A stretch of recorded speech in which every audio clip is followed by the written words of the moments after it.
Also in Kentucky, lawmakers are filing legislation focused on regulating adult-themed businesses. Sponsors of the bill say it will prevent sexually explicit events or activities from happening near children. By their definition, adult-themed businesses include sexually explicit book and video stores, arcades, and cabarets. This legislation is similar to a bill that did not pass last year, which was aimed at preventing drag queen performances around children. College students who rely on financial aid will likely see a delay in getting that money. And that's because the Department of Education revamped the free application for federal student aid last year. You probably know that better as FAFSA.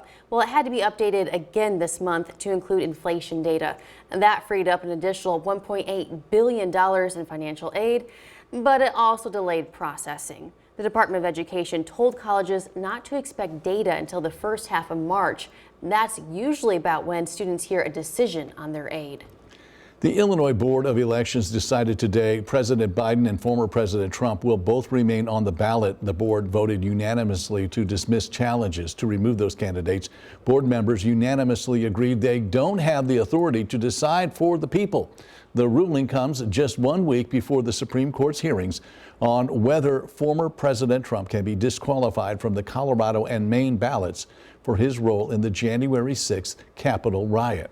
And former President Trump, I should say, is actually celebrating staying on the primary ballot in Illinois with a post on social media. He said this will protect voting rights. News 3's Waylon Walls-Parker spoke with local political experts on what happens going forward.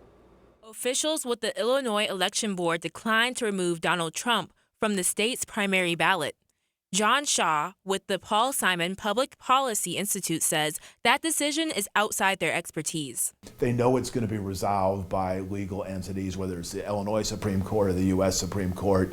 This is after a recommendation that the former president be removed over his role in the January 6th riot. There is a clause in the 14th Amendment which says, people who commit an insurrection should not be elected, should not be part of the federal government. President Biden also had a separate challenge that the board threw out. This was, I guess, predictable that, no sooner than some try to remove Donald Trump from the ballot than others try to remove Joe Biden. Right now, Trump is off the ballot in Colorado and Maine, and the states are still waiting for what the Supreme Court's decision is on whether or not the rulings can stay. Clearly, they're going to try to decide this relatively soon because, the election is in November. Matt Lees is a political science professor at Southeastern Illinois College. He says if Illinois had removed Trump from the primary ballot, it wouldn't impact the campaign too much. There's 14 other states that have similar cases, and some of those states include Texas, Virginia. Lees says if Trump had been taken off the ballot, there could have been reaction from downstate voters. And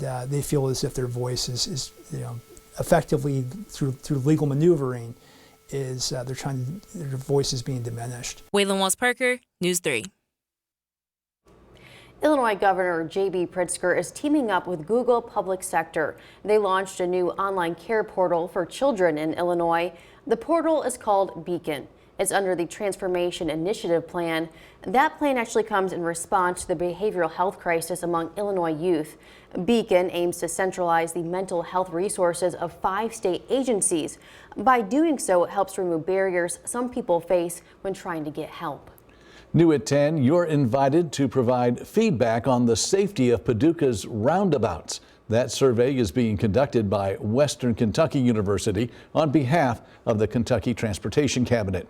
The 35-question survey will take about 15 minutes. Organizers want to identify concerns and difficulties drivers encounter when navigating the city's roundabouts. They also want recommendations on how to make them better. To fill out that survey, click the link on the City of Paducah's Facebook page.